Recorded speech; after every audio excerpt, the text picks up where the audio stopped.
About a month ago, I completed the Landmark Forum. Now, the Landmark Forum, for some of you, means nothing because you've never heard of it. Maybe most of you. And for some of you, it has the reputation of being a cult, which is what I used to think about it. I would meet these people that were overly excited about it. And they want you to do it too. And it seemed too good to be true. Right? And so, I was just always very skeptical. But over the years, I had a few friends that didn't know each other that I really respected say to me that they really got a lot out of the Landmark Forum. One person said it changed his life. Another person said he really got a lot out of it. Another person said he was a very depressed person before he did it, and really he hasn't been since. So when I have 3 friends that don't know each other recommend something that strongly, that's good enough for me to try. Okay? And that's for anything, you know. It could be a song. 3 people recommend it. I'm going to listen to it. You know, that's how I went to Burning Man the first time. I had 3 people say it changed their lives. So I'm going to go. I'm going to check it out. And it sort of remained on my list.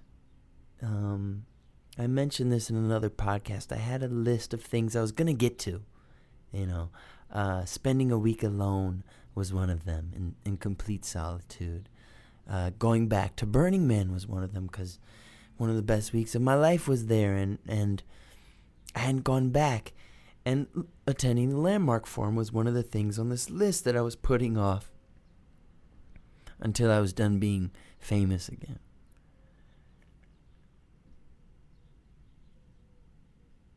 And New Year's 2017 rolled around, December 31st, and I'm sort of doing a New Year's exercise, reflecting on my last year, where I had the most fun, what I got the most out of, and what I want to accomplish in the coming year. And this list came up. And this exercise was accentuated by the fact that my father was very close to death. And I scheduled a Landmark for him. So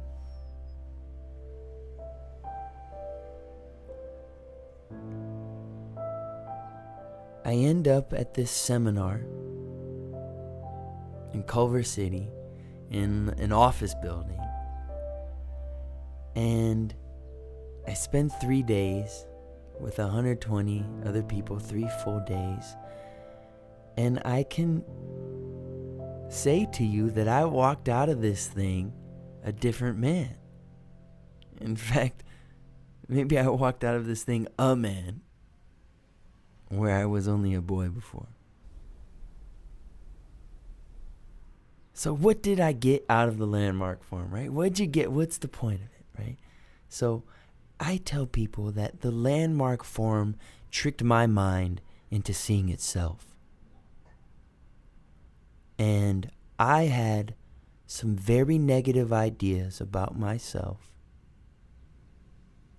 that I considered to be truths, that I had decided were truths when I was very young. And I remember the events that spurred many of these decisions. And I'd been living my life within the confines of these air quote truths ever since.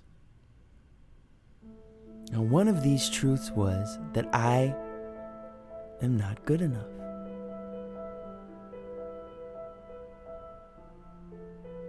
And I tried to combat this idea all my life by accomplishment.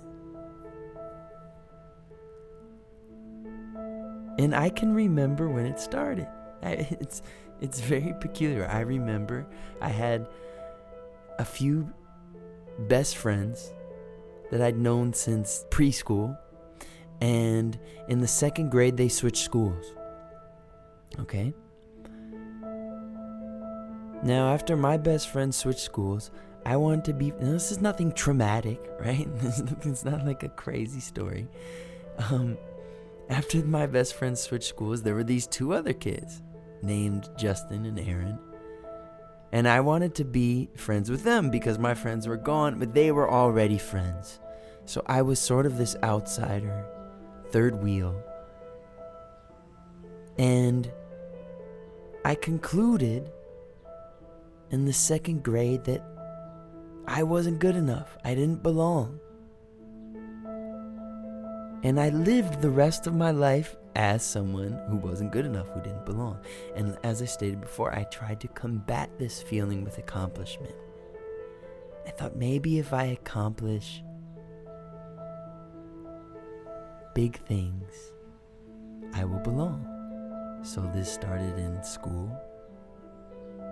Very rarely would you see a B on Mike Poston's report card.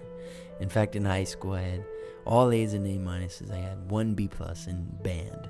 That's another story. The instructor wasn't the biggest fan of some of my classroom antics.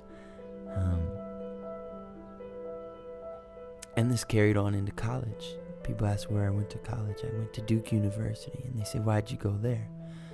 Well, I was accepted to University of Michigan, which was a phenomenal school and would have been much cheaper for me to attend in-state. But I went to Duke University, and why did I go to Duke University? Well, I could tell you that the campus was nice and there were things there I wanted to study with, etc. But the real reason is I wanted to beat all of my peers at my high school. Well, maybe I'll belong if I go to this great school. And then this continued.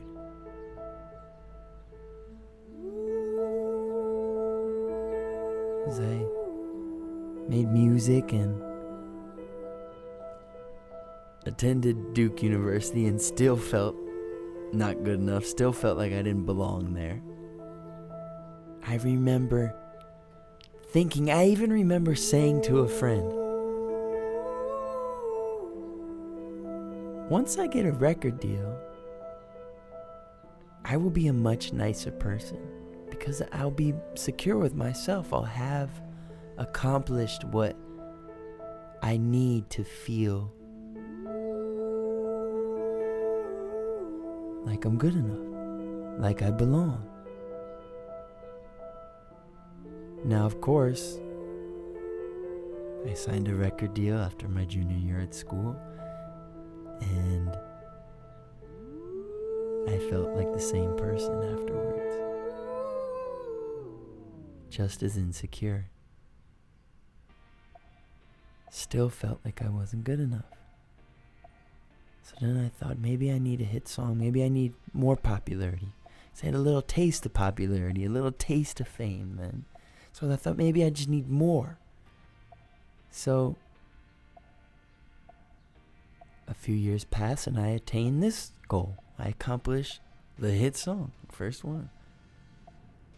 It's Cooler Than Me song. So this machine was just running, okay? And, after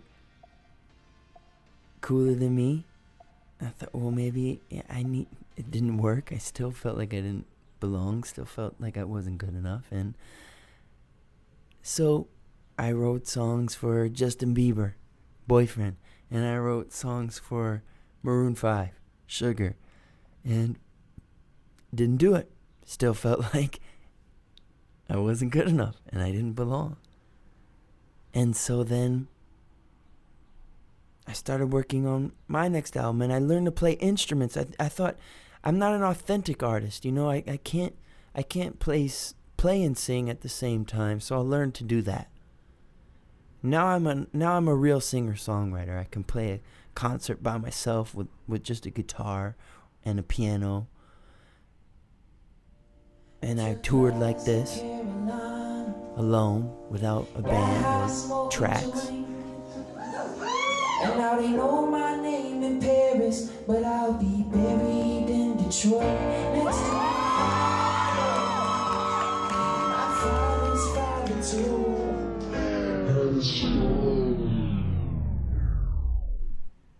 And what did I find? Still felt like I wasn't good enough. Like I didn't belong.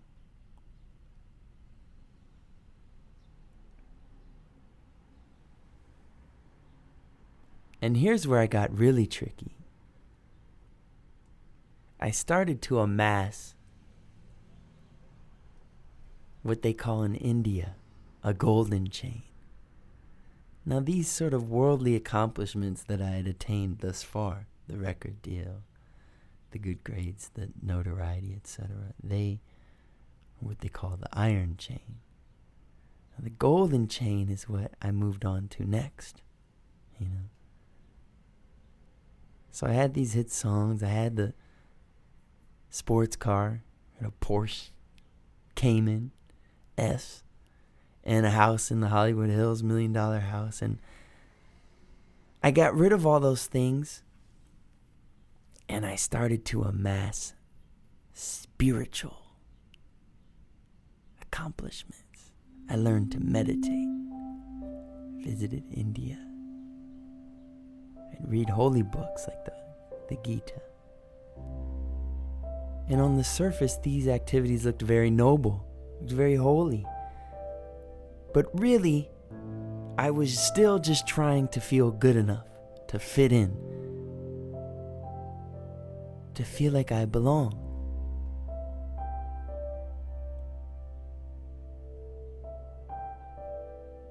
And so very seldom after learning one of these activities would I share what I'd learned. No, I was just doing them so then I could feel smarter than other people and feel good enough. But none of these worked either. That's why they call it the golden chain. It's a little prettier, it's a little holier, it's a little noble, more noble, but it's still a chain, baby. You're still not free. So this machine is just running, for over 20 years. I'm going from thing to thing, and it's never enough. It's never enough.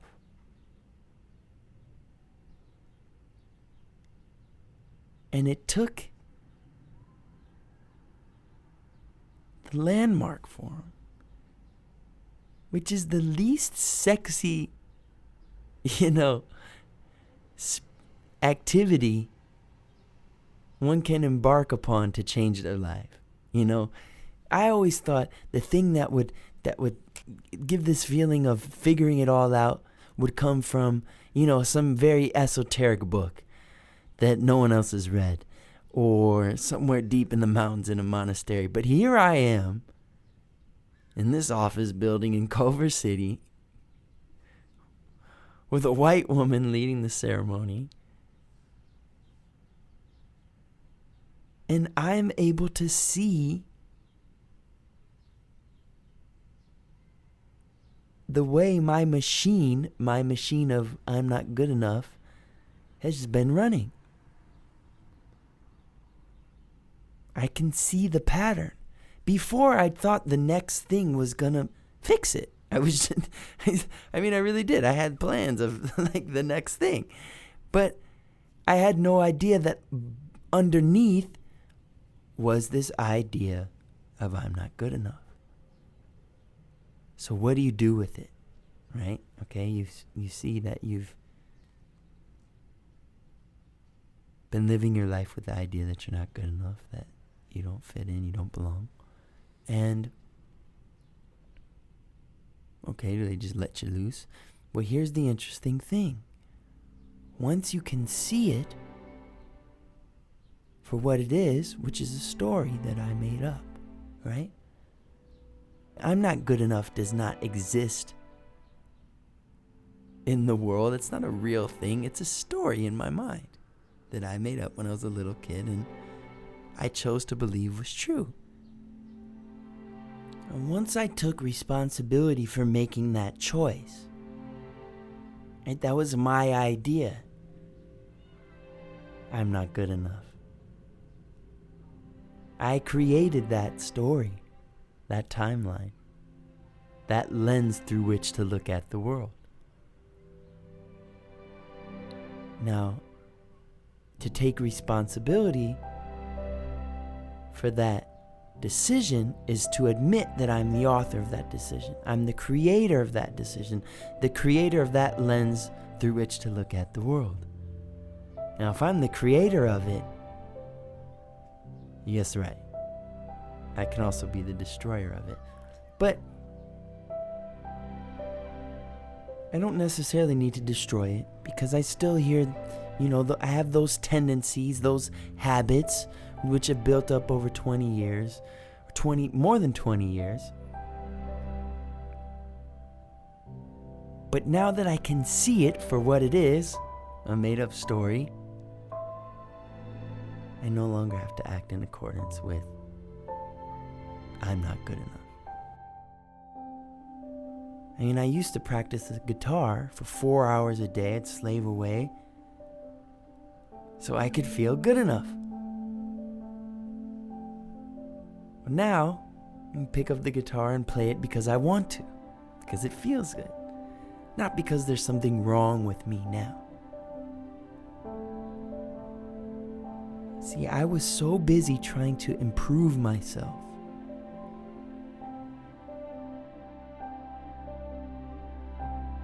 The trying to improve prevented me from seeing that I was already there. I was already perfect, already whole, already complete, already all the things that I want to be. And here I am. This is my life. This is your life right here. Look around. This is it, baby. It's easy to get through the day by telling yourself things are going to get better later. But they're not. You'll always be right here. And you can put yourself in the middle of a bigger house in the Hollywood Hills with a sports car in the garage. I did it. And I was still right there, right here, with the same feelings.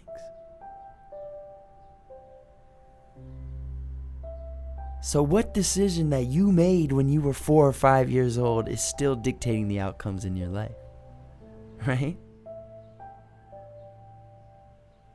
That's what I got out of the landmark for. The possibility of being someone who's good enough. The possibility of being someone who loves themselves. The possibility of being here.